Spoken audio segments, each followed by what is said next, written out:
Good morning, sir. Good morning.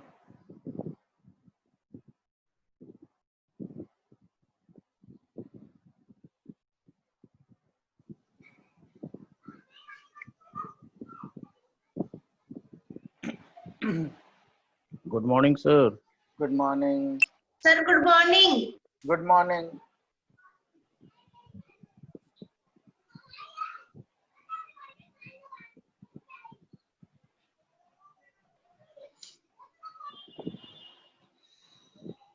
Good morning, sir. Good morning.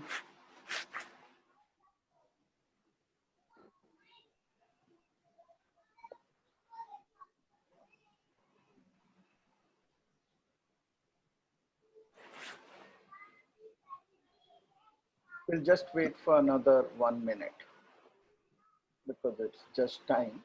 So we will wait for another 1 minute.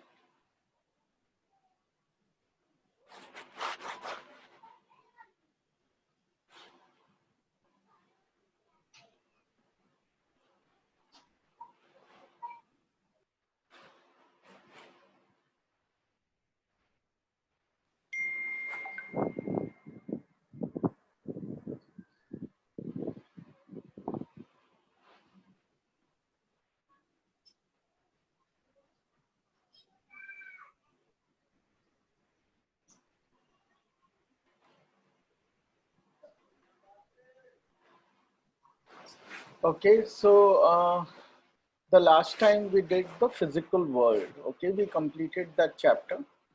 Okay, in that chapter, we learned about what physics is all about. We also learned a little bit about how, Nuclear force. yes, we Weak learned, nuclear force. yes, we learned about the four fundamental forces. We also learned a little bit about a preview of what we are going to learn over the next 2 years. Okay, so 11th and 12th standard essentially is one curriculum, right? What you study in 11th, you build upon that in class 12. Okay, so this is the foundation for your class 12, and hence very important. If you learn what you do in 11th standard, it greatly helps in learning the stuff in 12th standard. ठीक है, तो अब हम आज third chapter जो है आपकी book में उससे शुरू करेंगे, motion in a straight line. Okay, और मुकेश सर जो है वो आपको यूनिट्स एंड मेजरमेंट कराएंगे. तो इस तरीके से हम जो है आपका कोर्स थोड़ा फास्टर करा पाएंगे, आप लोगों को ज़्यादा समय भी दे पाएंगे. ठीक है, तो motion in a straight line जो चैप्टर है ये आपके लिए बहुत आसान रहेगा अभी, क्योंकि आपने क्लास 9th में भी इसके बारे में काफ़ी हद तक पढ़ा है. ठीक है, तो ये काफ़ी आसान रहने वाला है, मगर कुछ चीज़ें हो सकता है जो 9th में इतनी क्लियर ना हो पाई हों. हम कोशिश करेंगे कि अब वो एकदम क्लियर हो जाए. बहुत ही फंडामेंटल चैप्टर है, आपको अच्छे से समझ आएगा तो प्लेनर मोशन और आगे जो भी चीज़ें हम करने वाले हैं उनमें ये चीज़ें यूज होंगी. इवन आगे चाहे हम किसी भी तरह की फोर्स पढ़ें, ठीक है, जब हम उसके न्यूमेरिकल सॉल्व करेंगे तो उसमें मोशन इन स्ट्रेट लाइन के कॉन्सेप्ट्स बहुत यूज होंगे. ठीक है, तो इस चैप्टर को बहुत ही ध्यान से देखेंगे. सिंपल है लेकिन ध्यान से करना है. Okay, so let's start with the very basic.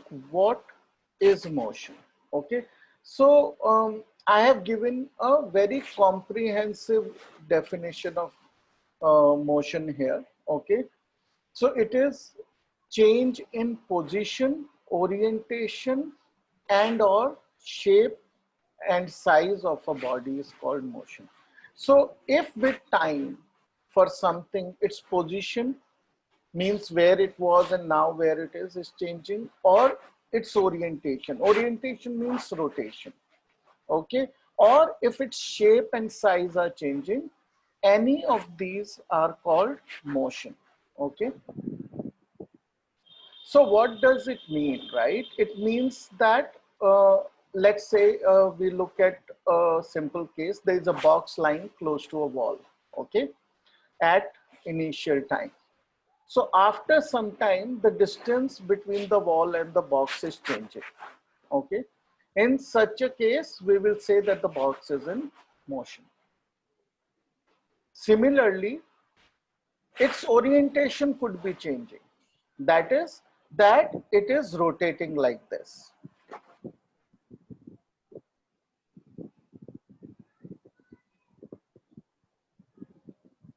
Okay, it means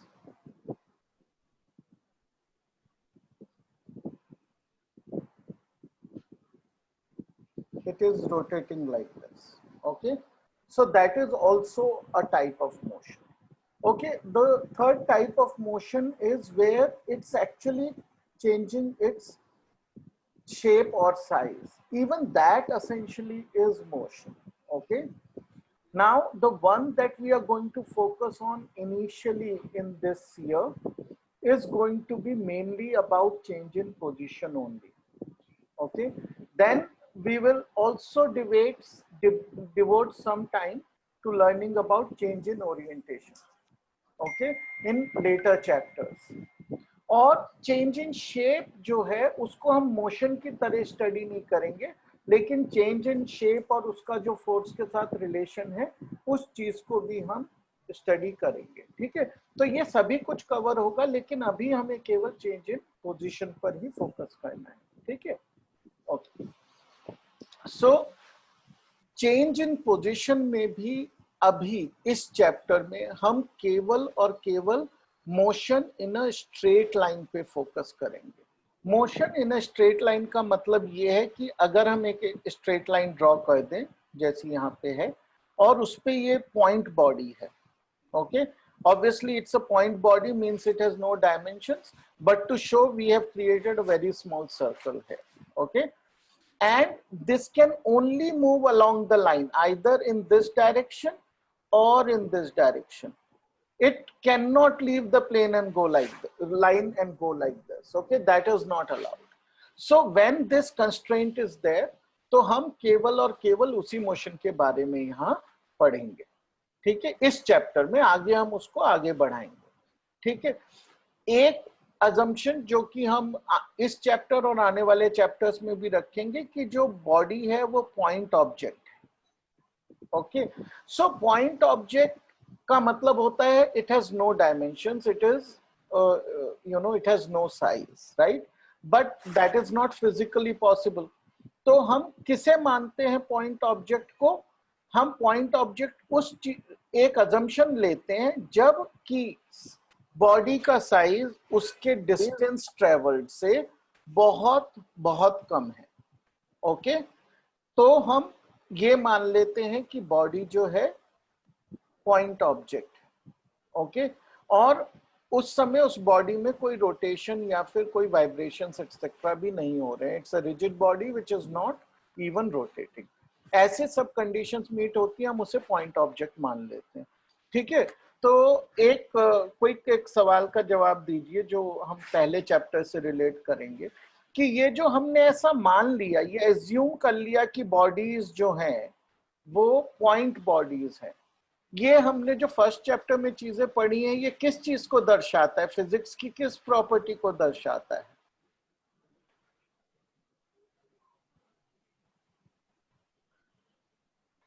कौन बताएगा? who has attended those classes can answer. नैना आप बताएंगे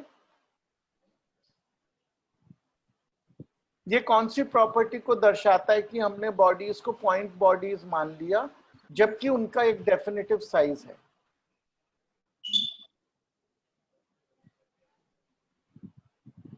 yes Naina? Somebody else can answer?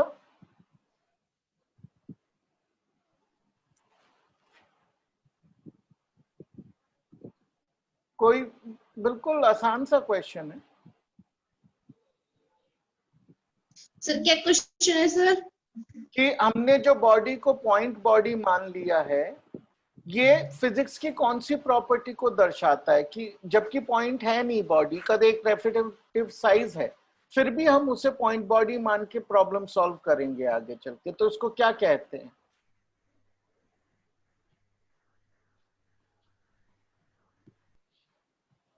Physics allows for approximation, okay, so that we focus only on the significant aspects and we can neglect the non-significant aspects. ठीक है, तो उसी concept को use करके हम bodies को पॉइंट बॉडीज मानेंगे। ठीक है, चलिए, तो इस ब्रांच ऑफ फिजिक्स को, जिसमें कि जो हम इस चैप्टर में और नेक्स्ट चैप्टर में पढ़ेंगे, इसको हम बोलते हैं काइनेमैटिक्स। ओके, सो काइनेमैटिक्स का मतलब ये होता है कि study of motion, which means distance, displacement, velocity, acceleration, all properties of motion. Okay, but we do not care about what causes it. We do not care about what causes it. So we will not worry about things like force here. Okay, that we will study a little bit later. So this is called kinematics. Okay. So we will recall a concept called motion is relative. Okay, can somebody quickly tell me what is the meaning of motion is relative? अभिनव, आप बताइए, अभिनव शर्मा।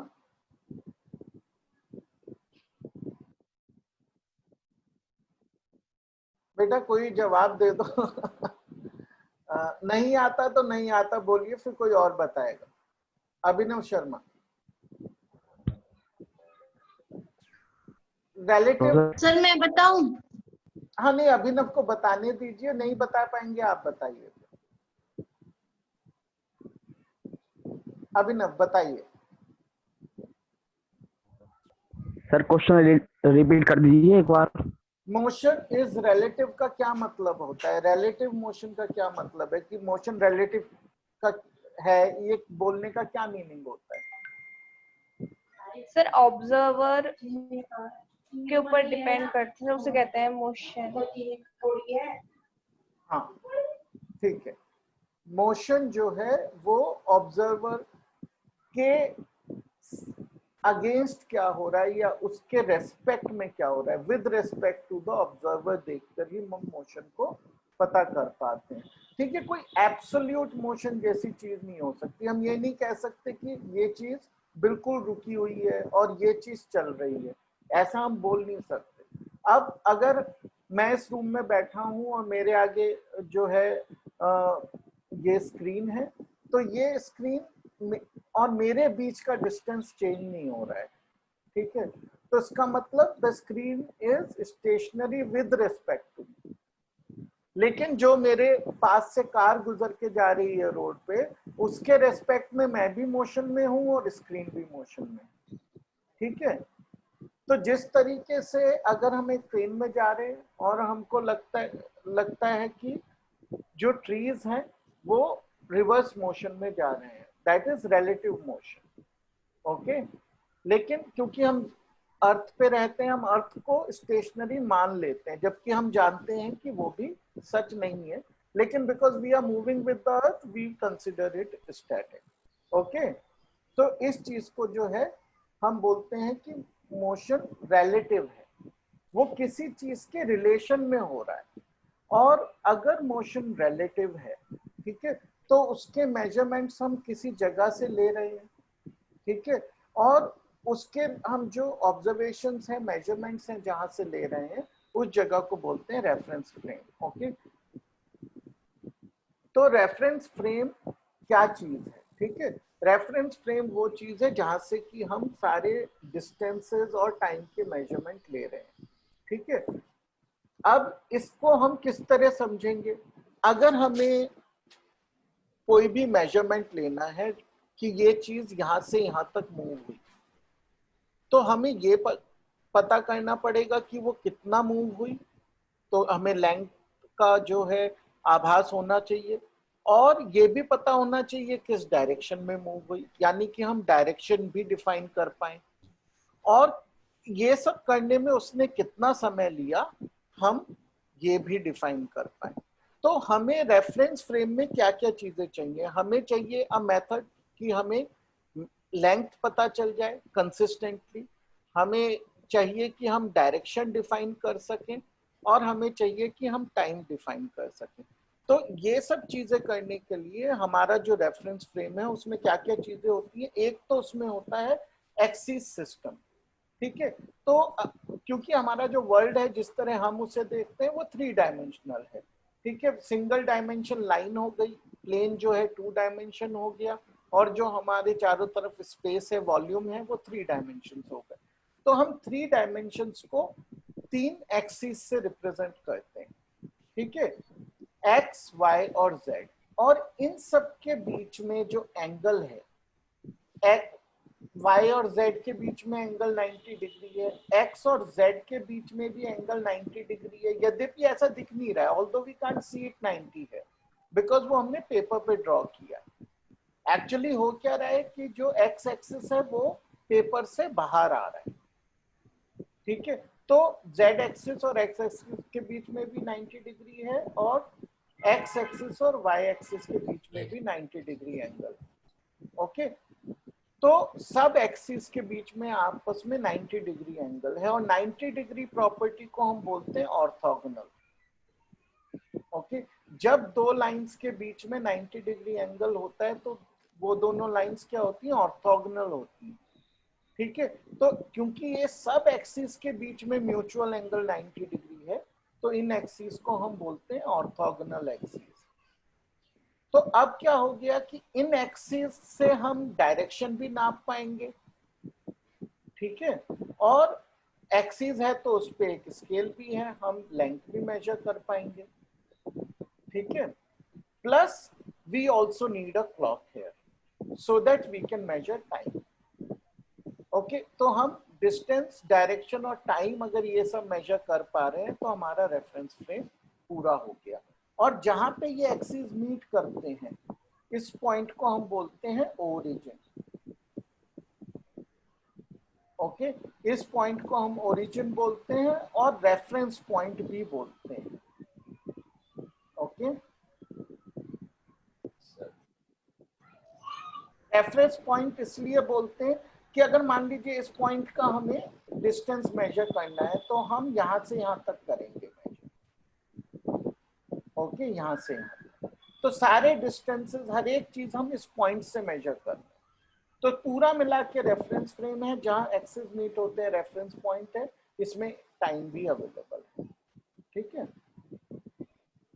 चलिए अब हमको कुछ ऐसे terms जो हम पहले से जानते हैं, कुछ नया नहीं है, मुश्किल नहीं होगा, उनके बारे में बात करते हैं कि क्या क्या वो टर्म्स हैं, उनको क्विक रिवीजन करेंगे। डिस्टेंस और पाथ लेंथ, ये दोनों एक चीज है। डिस्टेंस और पाथ लेंथ, ये स्पीड क्या होता है, डिस्प्लेसमेंट, वेलोसिटी, एक्सेलरेशन, ये क्या होता है। जो लेफ्ट पे क्वांटिटीज मैंने लिखी हैं ये स्केलर क्वांटिटीज हैं, और जो मैंने यहां लिखी हैं ये वेक्टर क्वांटिटीज हैं। स्केलर क्वांटिटीज वो होती हैं जिनका केवल मैग्नीट्यूड होता है,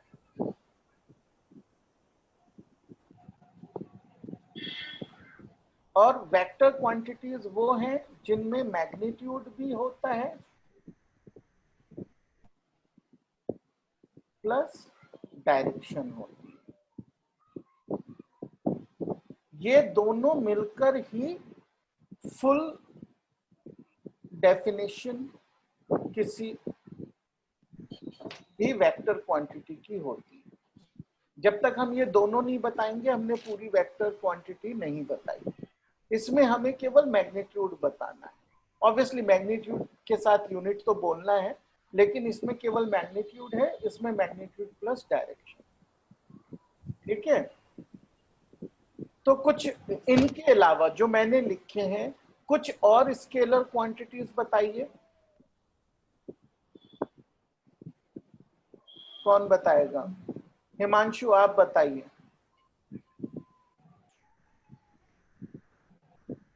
हिमांशु आपका माइक भी ओपन है, बोलिए।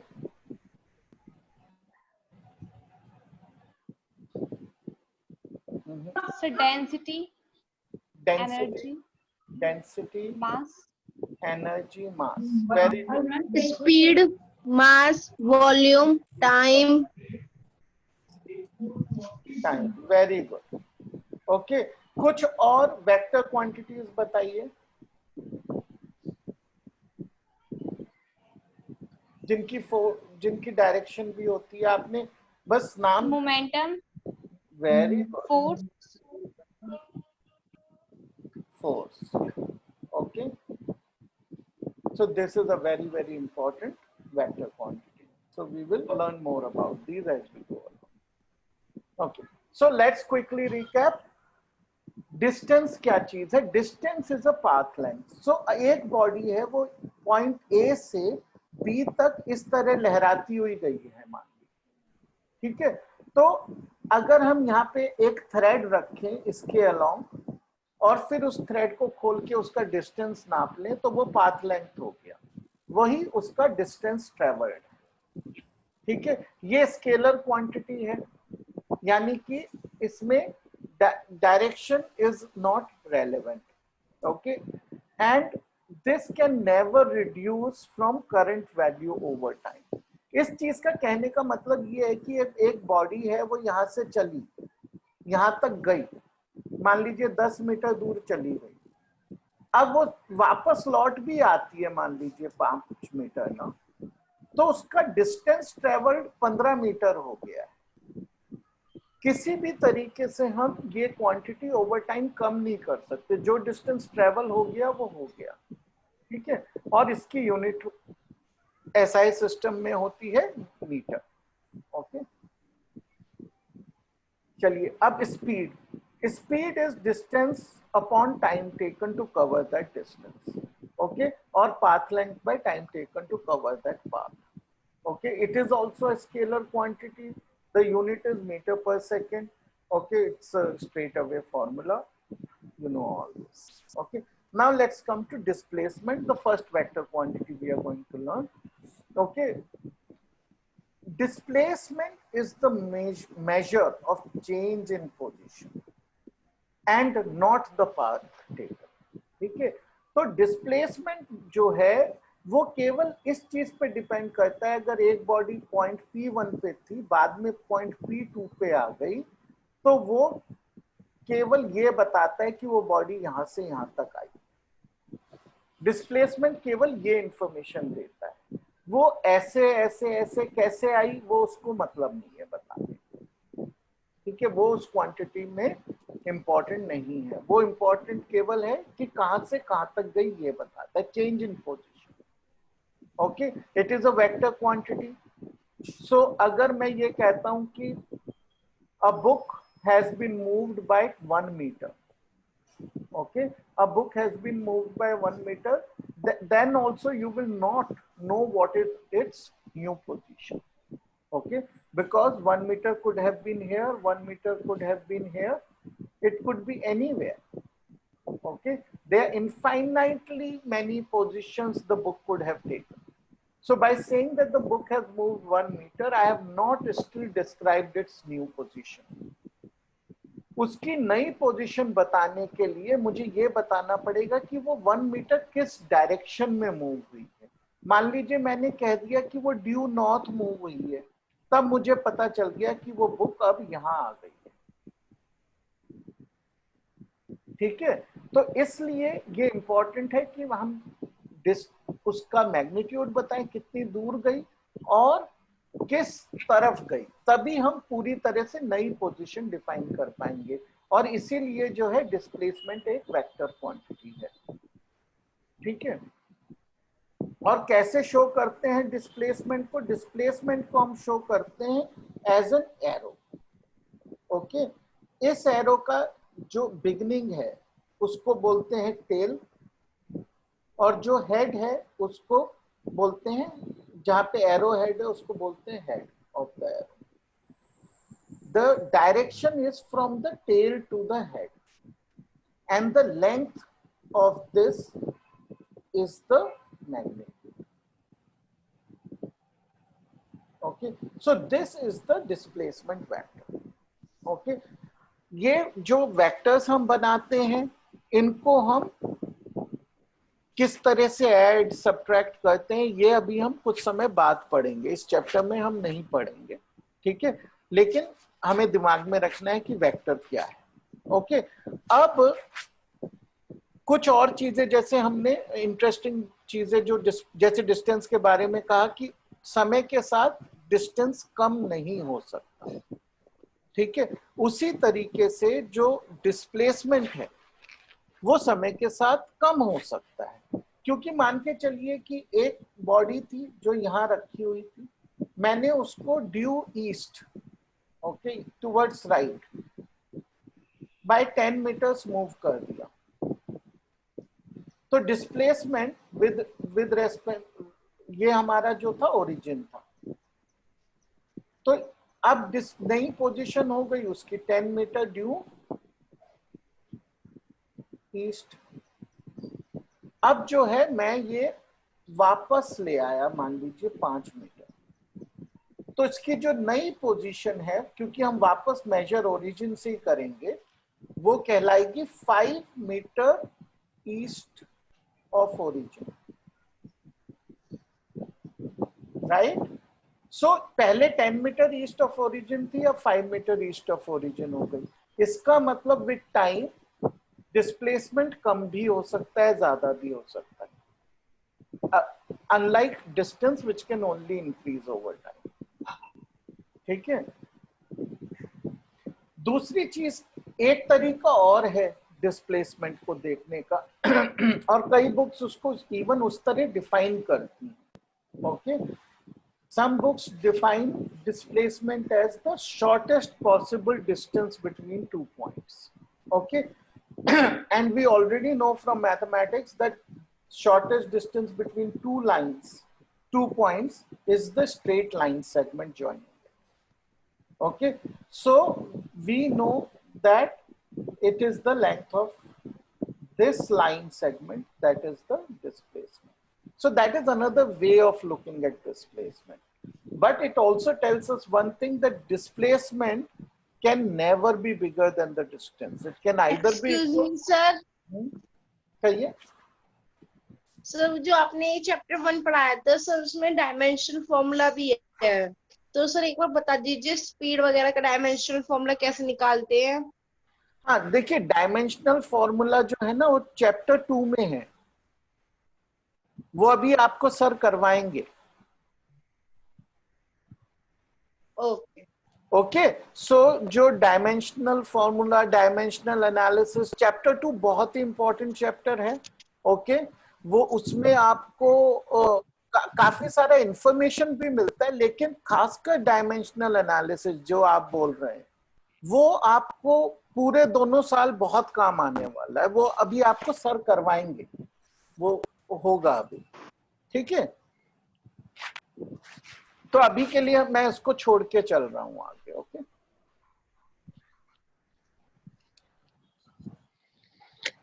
चलिए आगे बढ़ते हैं। Velocity, okay.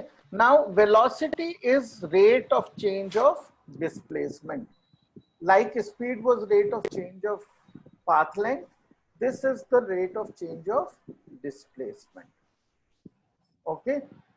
It is also a vector quantity like displacement. Its direction is in the direction of displacement. So if the body was here and it was moved to this point, then when we measure its velocity, let's say it took 2 seconds to move and this is 10 meters, then the velocity is 10 by 2 is equal to 5. The unit is meter per second. Okay. Now this is the magnitude. Like speed we calculate velocity. The only difference is we use displacement, right? How do we find the direction of velocity? The direction of velocity is the direction of the net displacement. Okay, so net displacement, it is a simple situation जहाँ पे net displacement is from here to here, so the velocity vector will be also in this direction but with lesser magnitude, 5 meter per second. Okay. the units of this is same as the units of speed, and it is also represented like a arrow. Okay, now let's come to acceleration. Acceleration is rate of change of velocity. Okay, velocity is rate of change of displacement, and acceleration is rate of change of velocity. Okay, so magnitude is change in velocity by time taken. Okay, so ये जो change in velocity है, okay, this is how will we get? We will get it by v1 minus v initial. But remember this calculation, right? Like we did, displacement calculation or velocity calculations, because these are vector units. Okay, this should follow the rules of vector algebra. Okay, you have not learned vector algebra yet, and we will not need it in this chapter. I will explain why later, but you should remember these require the rules of vector algebra. Okay, otherwise the formula is very, very simple. Okay, one thing you should remember is the if this is the direction of displacement, okay, the same is the direction of velocity, but the direction of acceleration need not actually be the same. Okay, it can be any other direction. Okay, and we will consider many cases during the course where we will see the direction of the acceleration in the same direction as velocity, in the opposite direction, even in perpendicular direction and any other direction, right? So the direction of acceleration can be something else also. Okay, if the velocity is constant, okay, then there is no change in velocity. It means that the acceleration is zero. Such a motion, when acceleration is zero and velocity is constant, is called uniform motion. Okay, now velocity is a vector, right? So vector has two things, magnitude and direction. Anything changes, the vector changes. So acceleration can be caused by change in magnitude of velocity, can be caused by change in direction of velocity, can all or both. Okay, so it could be that a very good example that we will actually study, right, in this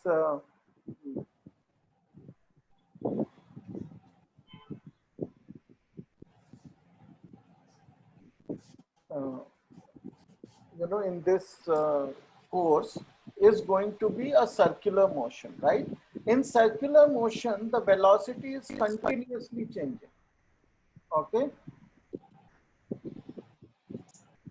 like it was going like this, then it would be going like this. So circular motion is an accelerated motion because the direction is continuously changing, even if the magnitude of velocity is not. Okay, the unit for acceleration is meter per second square. Okay, how to find it using dimensional analysis you will learn, but for now these are very simple to remember. Ideally you should already know it from class 9. Okay, now I told you that while all these quantities are vector quantities, but you will not need vector algebra. The reason is that we are going to restrict our study to a straight line motion. Okay, so in a straight line motion, what we will do is we will choose our origin. We will call one direction as positive. Okay, it could be any direction, usually towards the right is positive. Okay, then the other direction will become negative. So any vector in this direction will have a positive sign. Any vector in this direction will be denoted with a negative sign. After we have denoted that vector with the correct sign, then we can just add them like normal numbers. Okay, so for example, a displacement of 20 meters is made towards right. So towards right it's positive, we will call it plus 20. then the body moved 5 meters towards left. Okay, so from here we will move towards left 5 meters, but it is towards left, so we will call it minus 5 meters. So now let's add the two quantities, 20 plus minus 5. We get 15 meters. Okay, but what type of 15? Plus 15. It means that it is 15 meters right of the origin. Okay, so without using any vectors in a straight line, just by giving our vectors a positive or negative sign based on the direction, we can solve questions with normal arithmetic operations. Okay, so that's why I said that while all these are vectors, in this chapter we will deal with them in a very easy way. Okay, now a very important concept that we should understand is the difference between average quantities like average velocity and instantaneous quantities like instantaneous velocity. Okay, the word instantaneous means, okay, the word instantaneous means in a particular instance. Okay, किसी एक point of time पर.